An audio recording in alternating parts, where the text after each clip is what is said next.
Mercedes have struggled to compete at the front of the field this season and have been left to look for answers to their performance, while Red Bull and Ferrari secure podiums and championship points en masse. But their hunt for performance has led them away from the factory and into politics, something that's not gone down well with the rest of the paddock. Events over the weekend in Canada put the Mercedes team under pressure, as the other team bosses questioned their motives and the FIA's new technical directive. Want to know what happened in Canada? Then stick around for the video.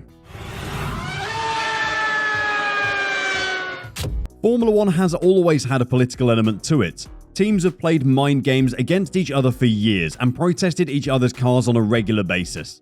In 2021, Red Bull boss Christian Horner and Mercedes boss Toto Wolff took center stage as the season came to a finale in Abu Dhabi.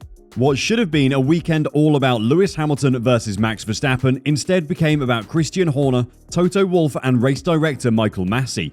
It was a rivalry that built throughout the season and climaxed during the final race of the season. In 2022, we all expected them to clash again. Before the season started, Mercedes and Red Bull were favourites to come with the fastest cars, but that didn't happen. Mercedes made mistakes with their car design that mean Red Bull are faster on track. Christian and Toto haven't had the opportunity to clash in the same way this season as they did last. Instead, the attention of the sport has been centred exactly where it should be. On the racetrack. That was until Mercedes decided they couldn't fix their bouncing issue themselves.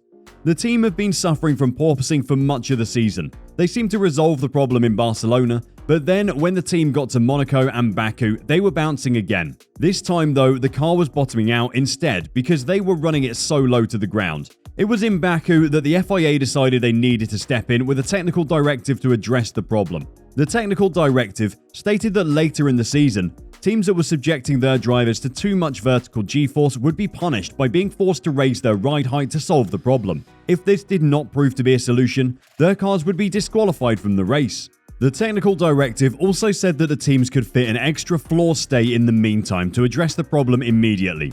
It is important to know that any changes to car regulations have to go through the Technical Advisory Committee before being approved by the teams.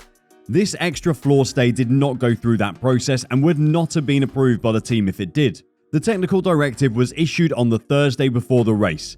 Remember all of that because it's very important to the argument. On Friday morning, Mercedes turned up with this extra floor stay fitted to their car. This stay stiffened the Mercedes floor, meaning it was less prone to porpoising and bottoming out, and allowed them to lower the ride height of their car, improving the performance of the car. The rest of the team principals were already unhappy with the FIA for allowing car changes to happen, a move that did not follow the proper protocol for making rule changes. They were also unhappy with Mercedes for not dealing with their own problems and instead playing up the fact that this was a problem for the whole grid. It is true that a lot of teams were suffering from bouncing in Baku, but as many drivers said, that is an issue with the track surface as much as it is with the technical regulations. Otmar Safnauer was one of the more outspoken team principals in the media, but was careful not to name any teams when making his statement. If you came here with a stay, we didn't know because the TD came up on Thursday, so we don't have one.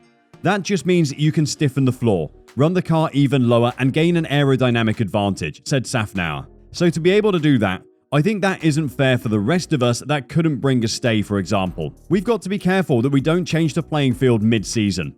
I just say we can run these cars safely. Just raise the ride height. He might not name a team, but Mercedes were the only team to have a stay fitted in Montreal, so it is obvious he was talking about them. So the team bosses are already angry at Mercedes for lobbying the FIA in the media for rule changes. Then the rule change happens, which was implemented against F1 rules, which appears to favour Mercedes far more than any other teams.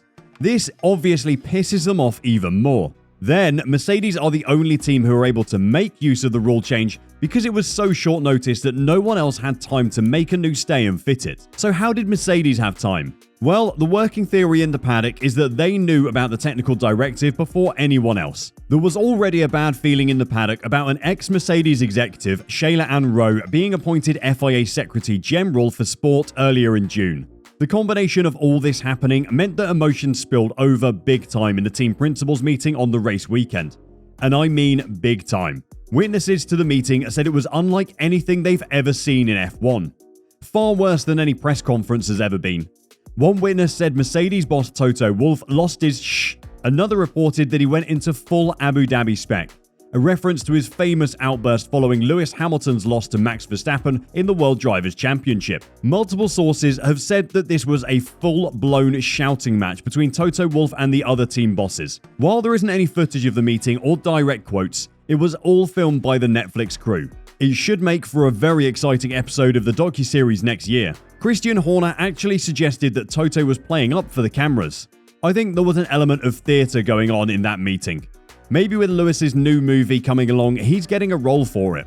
It was, of course, Christian Horner on the other side of the argument, saying that the Mercedes boss needed to get his own house in order, but he wasn't alone. The soft-spoken Mattia Binotto was also against the Mercedes boss, and if their media comments are anything to go by, Ottmar Safnauer and Hasboth Gunther Steiner were too.